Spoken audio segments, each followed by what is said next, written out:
Assalamualaikum warahmatullahi wabarakatuh. Perkenalkan, nama saya Murtafin Hasim. Saya dari Prodi PGSD kelas 3A.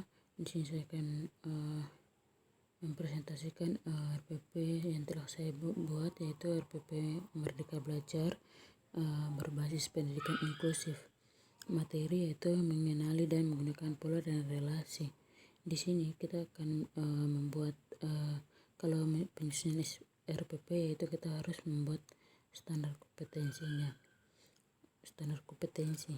dan standar kompetensi merupakan kerangka yang menjelaskan dasar pengembangan program pembelajaran yang struktur.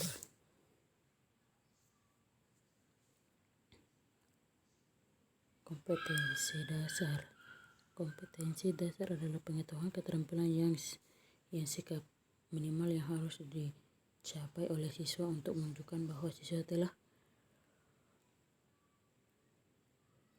menguasai standar kompetensi yang telah ditetapkan. Karena itu, maka kompetensi dasar merupakan penjabaran dari standar kompetensi. Yang berikut indikator.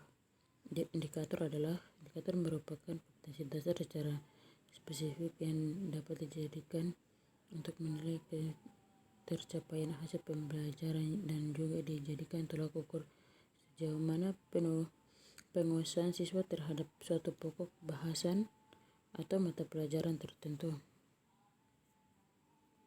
Kita lanjut, yang kedua yaitu tujuan pembelajaran. Tujuan pembelajaran yaitu untuk menggali potensi terbesar para guru-guru, sekolah, murid, serta meningkatkan kualitas pembelajaran secara mandiri. Materi pembelajaran yaitu mengetahui pola relasi atau hubungan antara satu sama yang lain, meningkatkan rasa empati terhadap sesama teman sebayanya. Yang keempat yaitu pendekatan dan metode pembelajaran. Di sini kita memakai pendekatan proses, karena pendekatan proses yaitu metode pembelajaran yang hanya berfokus kepada proses, bukan pada hasil akhirnya. Jadi pendekatan proses yaitu seperti sebuah kelompok itu kan tidak dinilai dari hasil akhirnya apakah itu bagus atau tidak dinilai dari hasil itu.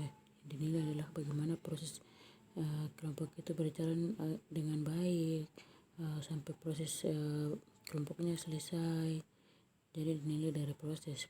Metode pembelajaran yaitu metode pembelajaran visual karena terkait dengan pendidikan inklusif. Jadi pembelajaran visual yang kita pelajari atau saya jelaskan itu metode pembelajaran visual penyandang disabilitas pendengaran. Jadi model metode pembelajaran visual yaitu pembelajaran yang hanya dicapai melalui indera penglihatan, karena yang dipakai adalah penyandang disabilitas atau gangguan pendengaran. Jadi model pembelajaran visual itu semua mata pelajaran atau apapun itu hanya dilihat melalui mata saja. Metode tanya jawab, diskusi, dan penugasan. Yaitu lanjut kegiatan pembelajaran yaitu seperti yang sudah di tabel. Oke, kita lanjut. Jenis penilaian juga sama seperti yang di tabel. Kita lanjut. Media, alat dan sumber media yaitu mereka menggunakan gunting, karton, dan huruf alfabet A sampai Z. Itu adalah bentuk permainan yang harus mereka lakukan di dalam kelas, dan itu pun juga tidak harus sumber belajar itu di lingkungan sekolah. Oke, sampai di sini presentasi saya. Mohon maaf apabila ada kekurangan, saya mohon maaf. Assalamualaikum warahmatullahi wabarakatuh.